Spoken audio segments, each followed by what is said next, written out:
Hello à toi et bienvenue dans ce nouvel épisode de l'Odyssée sabbatique. Avant qu'on commence vraiment l'épisode, n'oublie pas de t'abonner au podcast et si cet épisode te parle, laisse 5 étoiles et ou une revue.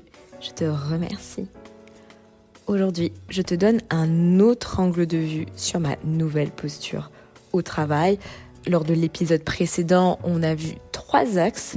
On a vu la gestion de l'urgence, la communication et l'influence, le work-life balance. Et là, aujourd'hui, j'aimerais mettre en lumière l'effet miroir. Car oui, nous sommes tous les miroirs les uns des autres. Et comme tu le sais, tu connais la chanson, installe-toi confortablement avec ta boisson chaude, ton plaid, voire même ton silence préféré. Respire, on démarre. Pour cet épisode, j'ai décidé de te raconter une histoire pour illustrer mon propos, illustrer ma nouvelle posture au travail depuis mon retour de congé sabbatique. L'histoire s'appelle « Tulipe contre T-Rex, l'effet miroir ». Disclaimer, je te vois me dire « Mais une tulipe face à un T-Rex, c'est chaud, non ?» On n'est pas dans ça. On n'est pas dans ça. Écoute seulement. Donc, il faut savoir qu'au boulot, je suis Olivia Pope, Annalise Keating, a priori sans les traumas, ou du moins les traumas guéris, on s'entend, mais en tout cas c'est là, c'est moi. Je pose ça là. Bref, tout ça pour te dire, je résous des cas. Et il n'y a pas si longtemps, j'en ai eu un pour les États-Unis, soi-disant super urgent, soi-disant, et j'ai pas appuyé sur le bouton urgence, je peux te dire. Et là, il y avait une personne qu'on appellera Tulipe, qui était vraiment pushy. Mais pushy comme Jaja, tu vois. En français, assez rentre-dedans. Je t'assure que la première fois que j'ai été en réunion avec elle, je me suis dit, elle se prend pour qui celle-là ? Elle veut quoi ? Ma parole, elle veut quoi ? Quelques jours plus tard, il y a une autre réunion auquel je ne peux pas assister. Donc j'ai envoyé mon équipe et j'ai dit « Ne vous laissez pas faire. Mode T-Rex activé, on n'a pas le temps. » Les filles, elles y vont. Elles me disent « T'inquiète, les filles de l'agence, elles ont mis les points sur les i, les barres sur les t, voire même les CC10 sur les c, on n'a même pas eu besoin de faire appel au T-Rex. » J'ai dit « Ah bon ? Ben ok. » Les jours passent.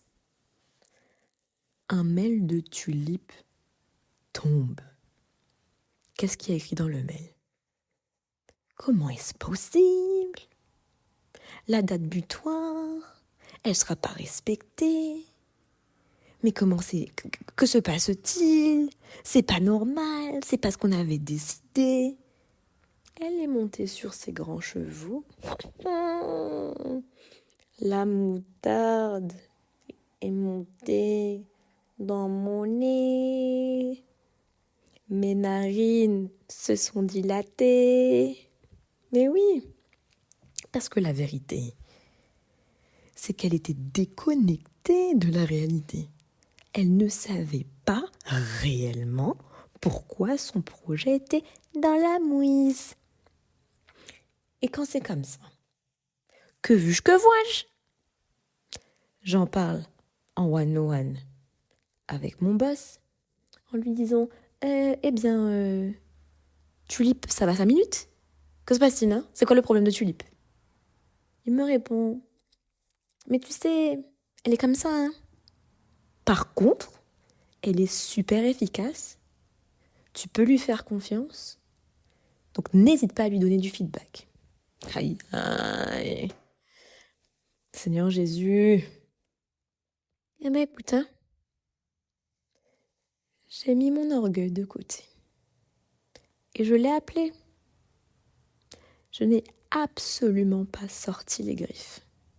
Je répète, je n'ai absolument pas sorti les griffes. Ce que j'ai fait, c'est que je lui ai expliqué ce qui n'allait pas dans son équipe et la cause réelle du retard. Je lui ai fait comprendre qu'elle agissait en force et quand j'ai fait ça avec bienveillance. Et tu sais quoi? Elle m'a remerciée. Je t'assure, elle m'a remerciée en me disant que ça ne lui ressemble pas de pointer du doigt, que vraiment elle est sous pression pour délivrer les temps sont durs, tu comprends?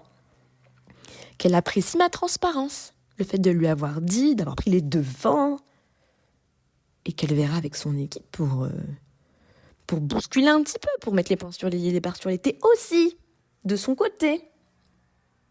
Et elle me demande si je peux lui collecter les boulettes pour qu'elle puisse s'en servir comme exemple quand elle aura fait le point avec son équipe.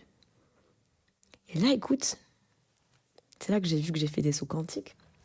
J'ai répondu, écoute, on est tous les miroirs des uns des autres et j'ai été à ta place.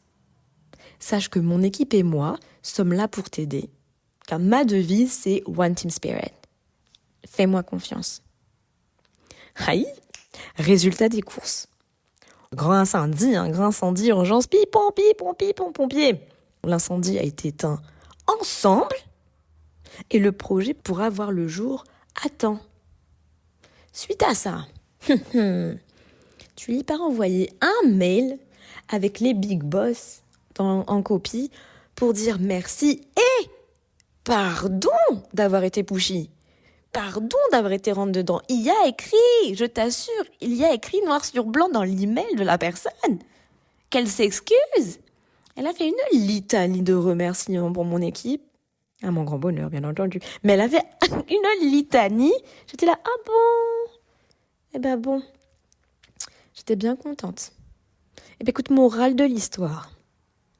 Dans l'épisode précédent, je te disais que j'étais Smaug. Tu sais, Smaug dans le Hobbit. Donc j'étais Smaug avant mon congé sabbatique.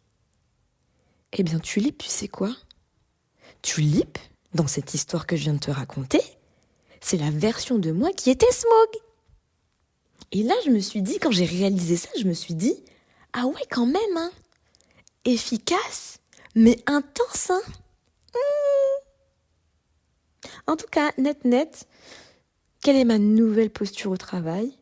Et bien maintenant, je sors le T-Rex, le dragon Smaug ou la lionne, comme tu veux, hein, tu nommes ça comme tu veux.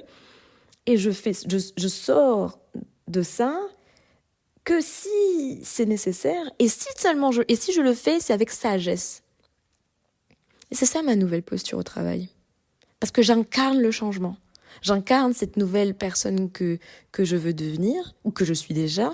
J'incarne le niveau supérieur et j'incarne le nouveau calibre. Et donc, j'ai plus besoin de sortir les griffes. Tu vois? Et si tu m'avais dit ça, il y a 2 ans, je te jure, je t'aurais pas cru. Mais pas du tout. Et pourtant.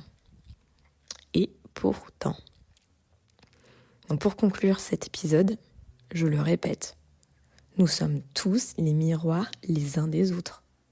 Quand tu changes de posture, tu rencontres forcément une version antérieure de toi, une version que tu apprécies ou pas, parce que clairement, je peux te dire, hein, la version Smaug, c'est clairement une version que je n'aimais pas, parce que vu comment j'ai réagi quand elle était en face de moi, j'étais là, mais cocotte, tu descends d'un étage, tu vois.